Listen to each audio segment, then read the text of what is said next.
welcome to Mock the Week. I'm Dara Breen. Joining me this week are Andy Parsons, Zoe Lyons and Russell Kane, Ed Byrne, Hugh Dennis and Milton Jones.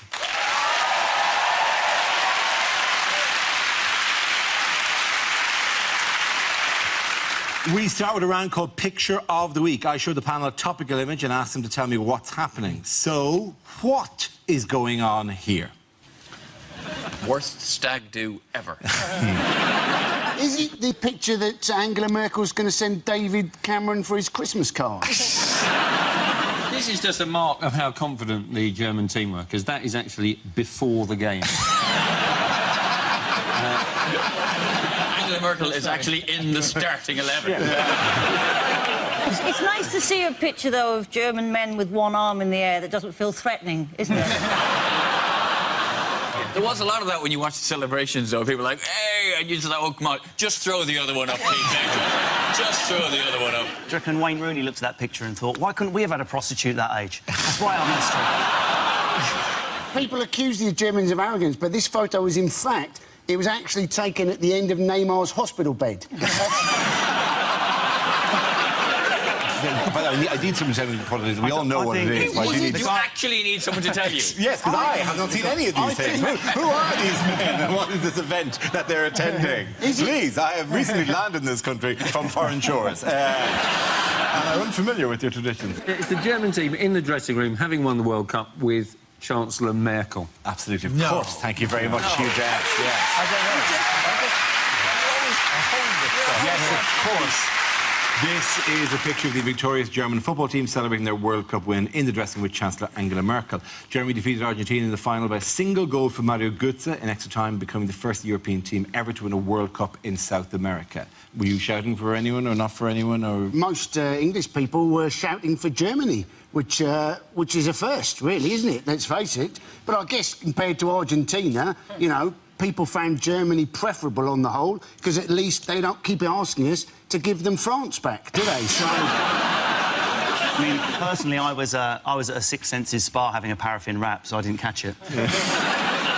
Zoe, were you watching? I did watch it. It's difficult as an England fan to watch Germany versus Argentina. You're just like, it's like typhoid or cholera. Which would you prefer? Is it still a thing, though? Is it still? I think it is still a thing because I was kind of backing Germany because we hate them less now.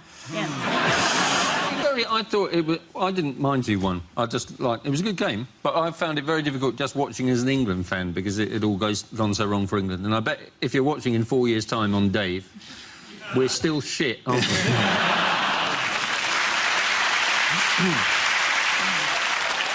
I could never support the Argentinians, not after what Maradona did, Wembley 2003. He didn't sing Material Girl.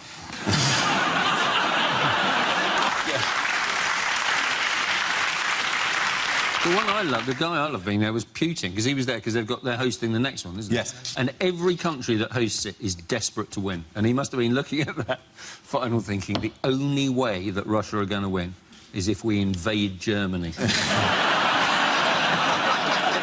Putin sitting next to Blatter was the finest photograph in the history of democracy. How do you win your elections? Oh, I never run against anyone. Me neither! High five! High five! The death of Brazilian football. That's what they'd witnessed. Oh, yeah. Not funny, but that was... interesting. Well, you say that. It was kind of funny.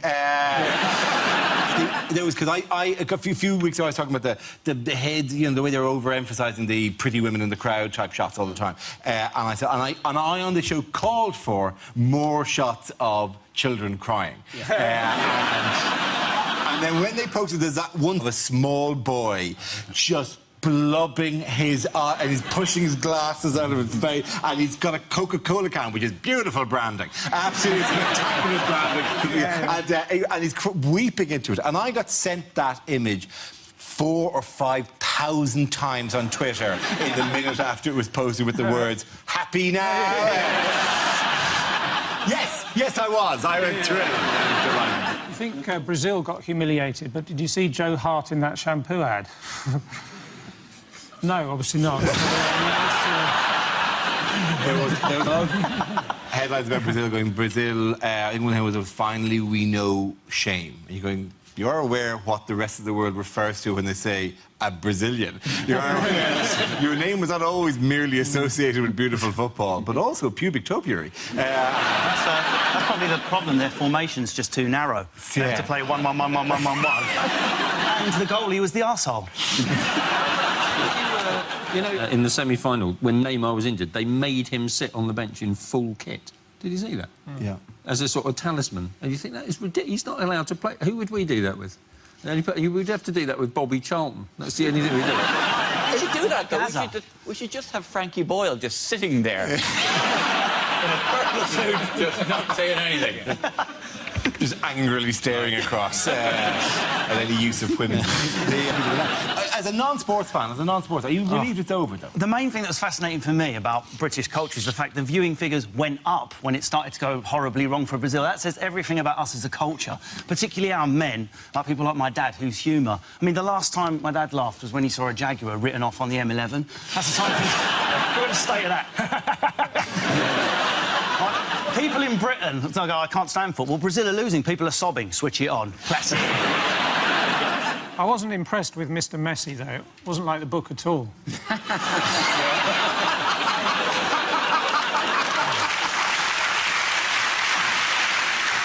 Of course, Luis Suarez has gone to Barcelona now. 75 million. He apparently had a celebration meal with his mum in Uruguay.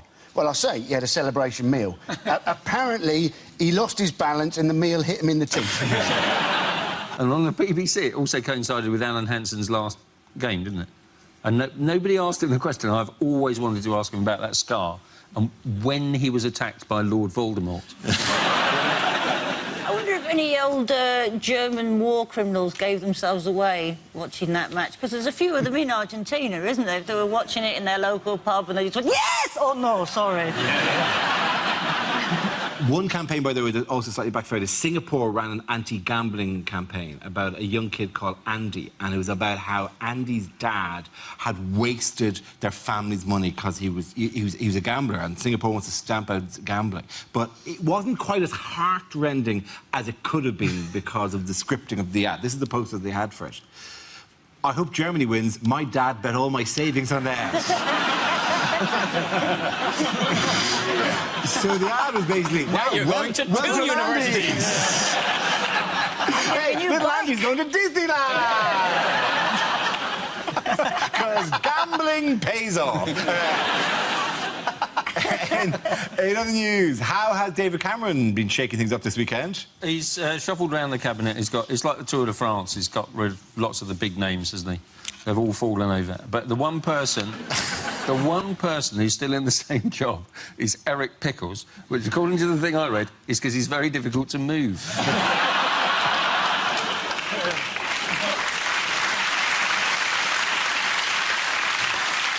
They were thinking of giving him a sideways move, apparently. Yeah. But then they decided it was easier to leave him where he was and move everybody else around him. Yes, he wanted to update his cabinet described as male, pale and stale, which does sound a bit... It should be done like that. I mean, this cabinet is male, pale and stale. Fail. I just want to know what Nick Clegg does on a day when they reshuffle the cabinet. If he just sits at home in his own cabinet going, oh, I'll put the rice near the spaghetti. Good job.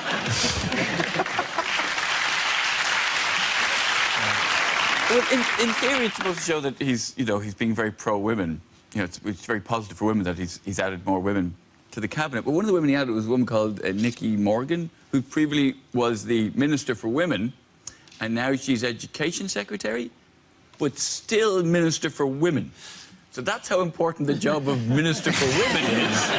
You can still do that, and this other full-time job. I just find it creepy when a load of old Tories go, we need more women in the cabinet, and you can just see all the women shuffling past. Can you get through there, you skinny thing? Just... Ken Clark's gone as well, hasn't he? Ken Clark has gone, Do you reckon he'll resign in jazz because he's really into it? I'm leaving. Does Ken Clark do all just he scat everything he does? Yeah. That's why he had to leave. Inappropriate. Get to the point, Ken. Get to the point. Stop soloing. Stop riffing on it. The Euro. Ken. Apparently, the cabinet now is more Eurosceptic. But imagine thinking that Europe doesn't actually exist.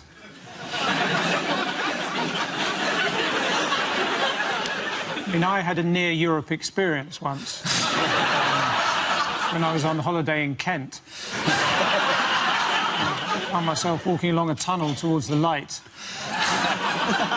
In the end, someone said, bonjour. That's so unfair, I thought I led a good life.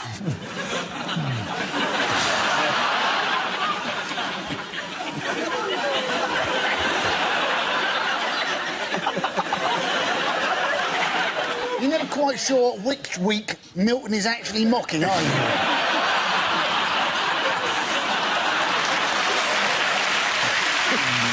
At the end of that round, the point to go to Russell, Zoe and Andy.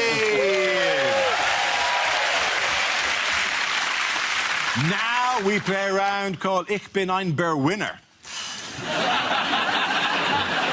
This game involves Zoe and Milton, so if you could make your way to the performance area, please. This round's a stand-up challenge. I launch a wheel of news, and whoever chooses to stop, one of our performers must step forward and talk about that subject. OK, here we go. Let's spin the wheel.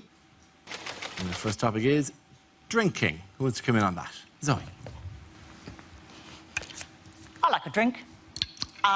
Realised I was probably drinking a bit too much recently when I turned to a friend not so long ago and, oh, that is a very nice breakfast wine. I like a bit of rosé. Who doesn't like a bit of rosé, or princess petrol, as I like to call it?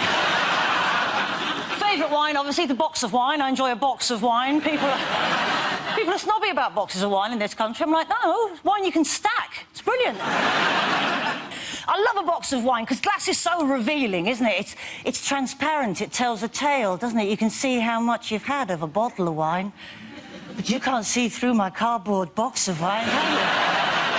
You have no idea how much of this 5-litre box of wine I have slowly but steadily been sipping my way through during the course of this shitty party. Sometimes I just stick a big straw in the top and pretend it's a massive Ribena.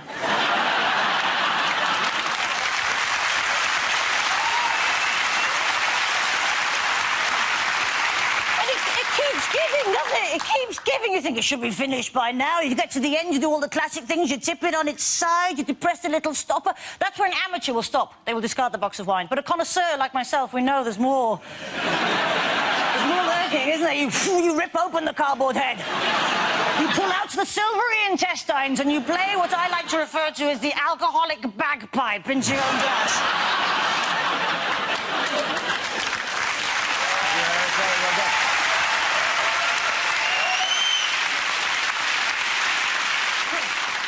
So that leaves us with Milton. Let's see what you've been left with. Let's spin the wheel.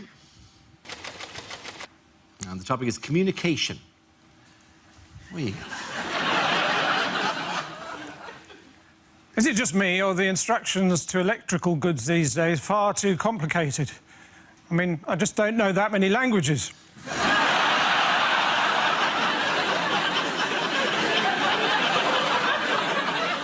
Words are powerful things. Sometimes a single letter H can attract helicopters. Has to be a big one. Hours I spent watching that hot tap.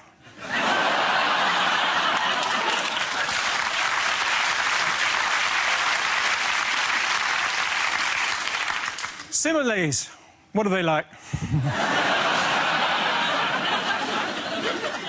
Of course, years ago in Wales, the letter T went on strike, and they had the Great Tea Strike of 1922, or as they had to call it, the Great E-Rike of 1922. Everyone had to get to work by ram.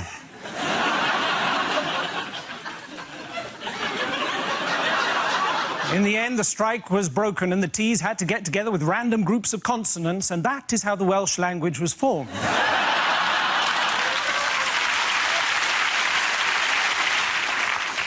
Nuisance phone calls. Oh, they put the bills up.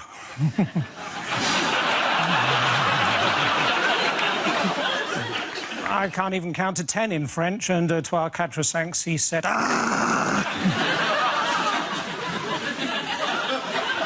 So I've got a wheat allergy. Well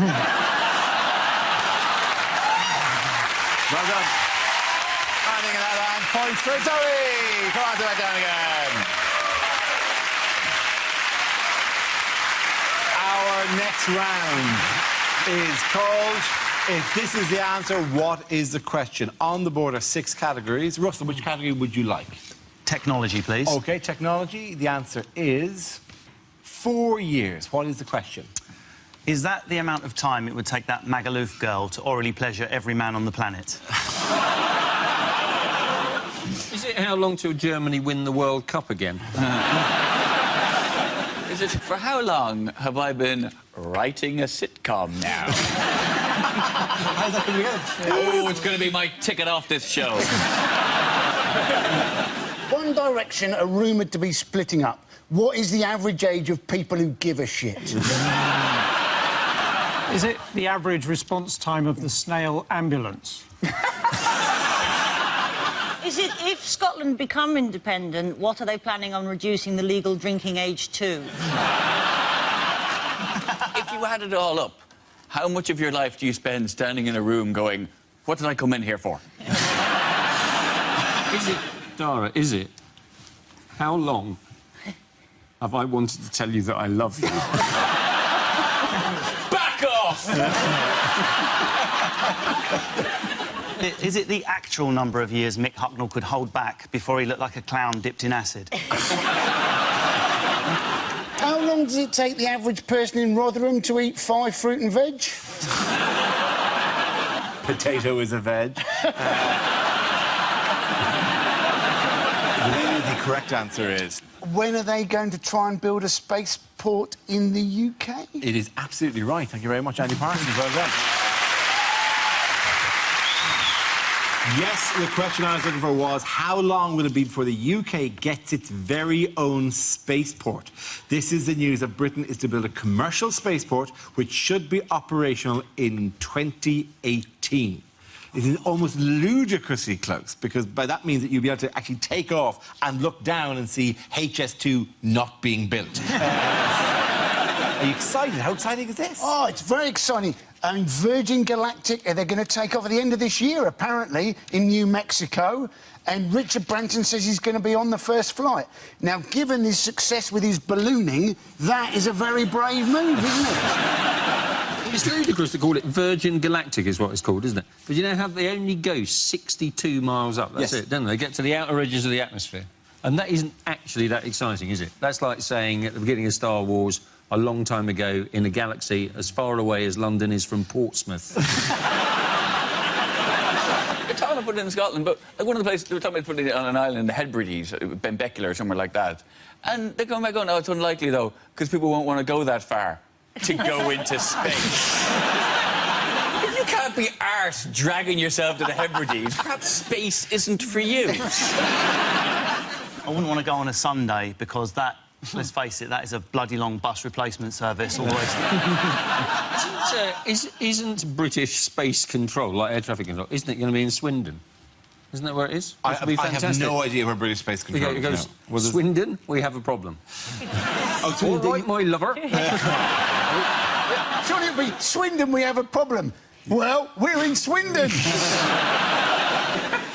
I don't know how it works. So do you literally just go up and down? Do you go round a bit? You go up and down. Just Just literally up and You're down. already spinning Not with even it. across a bit. Wow, we really are so down on this. I'm genuinely surprised at the lack of one. No, sounds shit. If there was somebody up there pretending to be an alien attacking the craft or something like that, that would make it more worth it. So they should position somebody up Hot there. air balloon. A high-level hot air balloon that throws, just sprays it with silly string even, to look like alien tentacles. So you go to 60 miles the where you craft. see the curvature of the Earth and the stars above, but you don't think that's sufficiently exciting. You expect 6 aliens. minutes of weightlessness where somebody goes, oh no, now we're under attack. Wah, wah. Call me a dreamer. The lamest bunch of people in the world. Bunch of weirdos.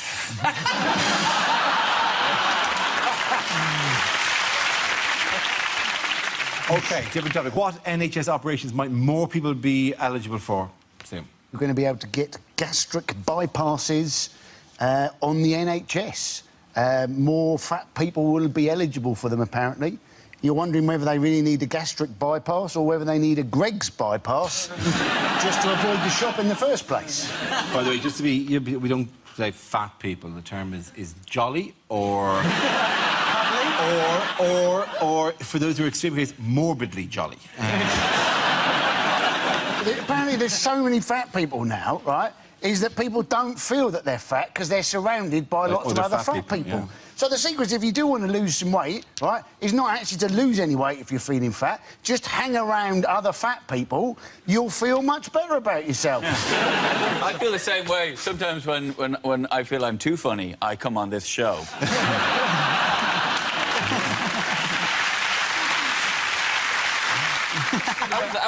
That sounded like I was slagging you off. It did sound that way, and they rather enjoyed it. Yes.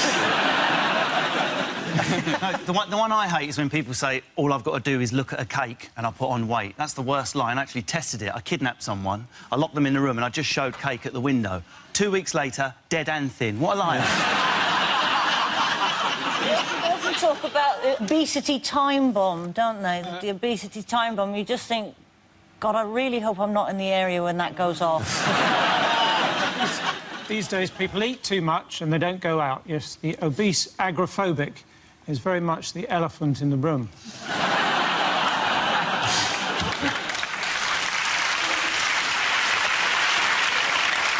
They produced a league table of the obese nations, the obesity league table. America was on top of the table. I think we were third. But you think an obesity league table, surely that was crying out for a pie chart.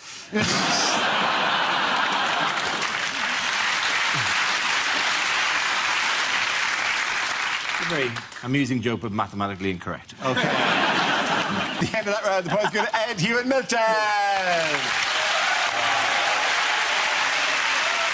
Now we come to scenes we'd like to see. So if everyone can make their way over to the performance area, please. I'll read out this week's topics, and then we'll see what our panellists can come up with. OK, here we go. The first subject is unlikely things to hear in court.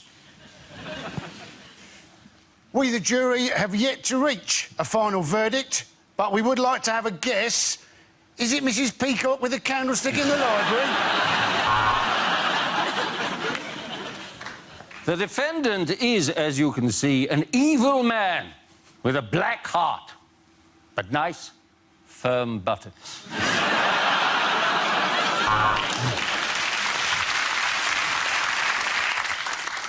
The Guildford 4 and the Birmingham 6 were miscarriages of justice. But S Club 7 must remain in prison.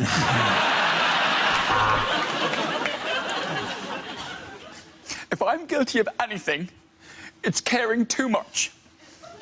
And embezzlement. Embezzlement and caring too much. That's all I'm guilty of. It appears that we have a hung jury. Thank you, gentlemen. You can put your trousers back on now. OK, Mr. Pistorius, there will now be a toilet break. Don't anybody else go in there!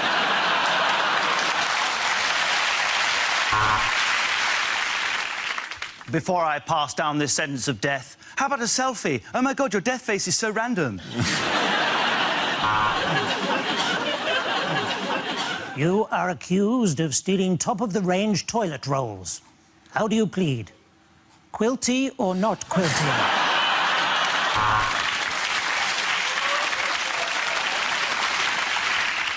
No, Mr. Coulson, we're not going to tell you your sentence. Instead, we've left a message for you on Hugh Grant's voicemail.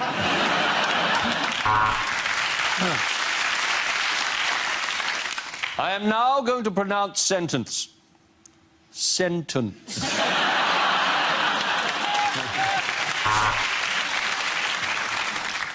Mr. Clapton, I put it to you that it is highly unlikely that you did not shoot the deputy, given that you have already admitted that you did shoot the sheriff.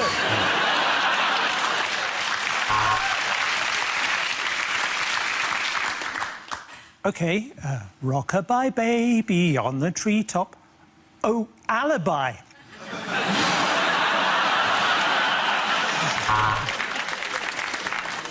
Well, it's been a long and complex trial, so before sentencing, let's have a look at some of your best bits.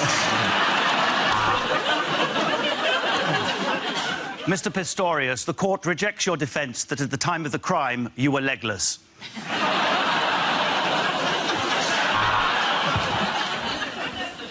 And now, Mr. Harris, it is time for your sentence. Can you tell what it is yet?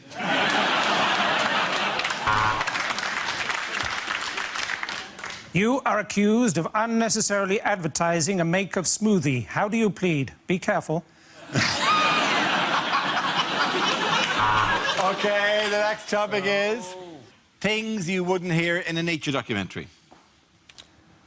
Watch out for Crocs, because anybody wearing Crocs is a bellend.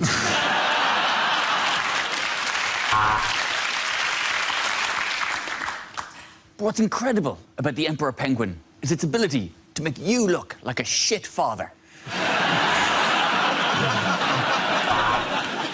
This is the most fantastic migration I've ever seen. These Romanians are moving in next door to Nigel Farage. If you're in the jungle for a few months, use a leaf and some river moss from a bank. It really does feel like a lady.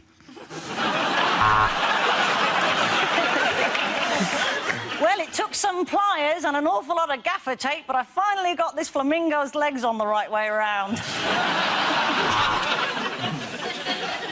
I have spent my whole life living with hyenas. It hasn't been easy, but there have been a lot of laughs as well.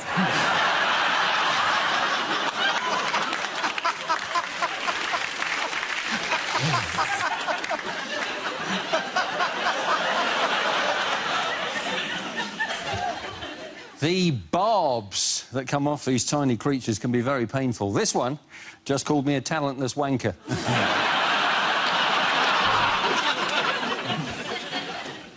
The pack of meerkats surrounded the helpless lizard, and within seconds, he'd been forced to change his car insurance supplier.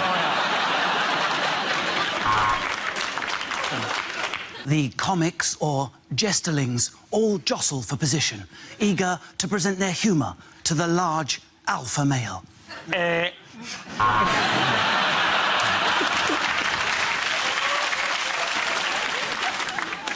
A badger in its natural environment, on the hard shoulder being pecked at by crows.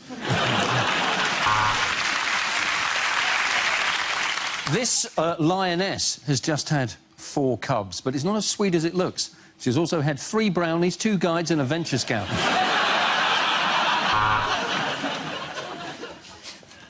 And this little fella, this little bird, his head can literally turn 300 and... That's owls, isn't it? And now the male attempts you-know-what by putting his thingamajig in the female's whatchamacallit.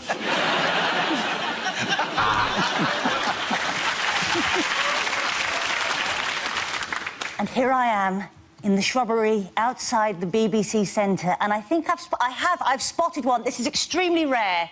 It's a female panellist.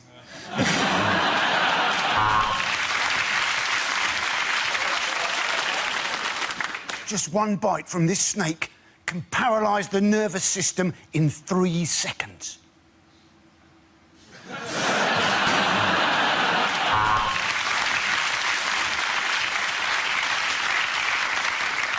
You'll have to excuse the trembling excitement in my voice, as I'm currently being noshed off by Bill Oddie. OK,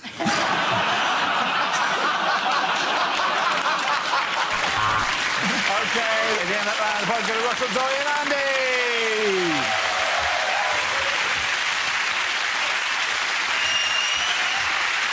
And that's the end of the show. This week's winners are Ed Byrne, Hugh Dennis and Milton Jones. Commiseration to Andy Parsons, Zoe Lyons and Russell Kane. Thank you for watching. I'm Dara Breen. Good night.